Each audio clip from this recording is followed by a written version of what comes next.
發生嘅事係赤柱廣場喜迎10周年聖誕慶典，喺赤柱海濱就美利樓舉辦咗一系列嘅舊薑過聖誕活動，同大家一齊過一個暖心聖誕。有今年嘅活動特別以薑做主題，薑除咗係一個獨特嘅食材同香料之外，舊薑喺廣東話都代表咗有膽量嘅意思。然後呢個市集更加特別嘅一點，俾覺得係有呢個保護遺棄動物協會喺赤柱廣場4樓設置咗呢個慈善義賣攤位，準備咗系列嘅聖誕慈善禮品，然後收益會用返喺救助啲需要幫助嘅動物咁樣。唔知細希今年係叫咩生日，有冇同聖誕一齊過咁樣？因為突然間諗到呢個生日喺聖誕平安夜呢啲日子，係咪可能會慶祝嘅時候順便做埋交換禮物嗰啲，或者可能就係好似普通生日咁樣度過。今日睇咗係你生日嘅份上，就同你講一個比喺笑話合集入面揀出嚟嘅爛 gag 啦。魚、蝦、蟹3個打交，邊個會輸？俾秒時間你去思考啦。5、4、3、2、1，零。答案係蝦會輸，因為Halloween，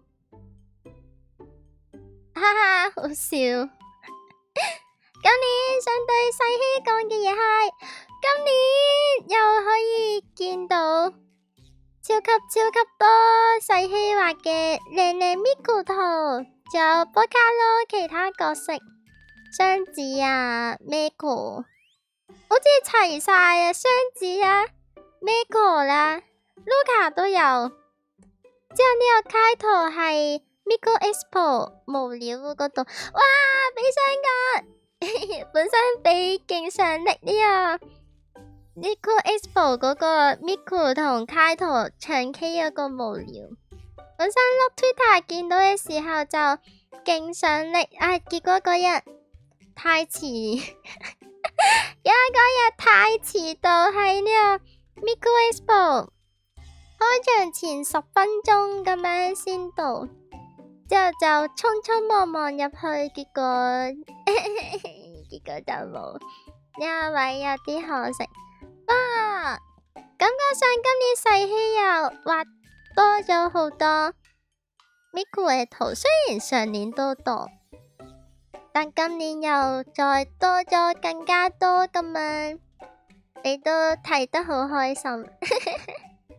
而家臨近 RG， 唔知你會唔會可能都趕工緊咁樣呢？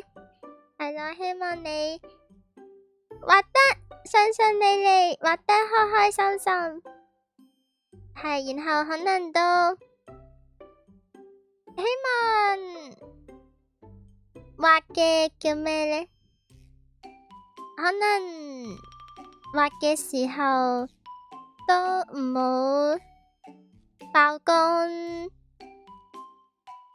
得太勁咁樣，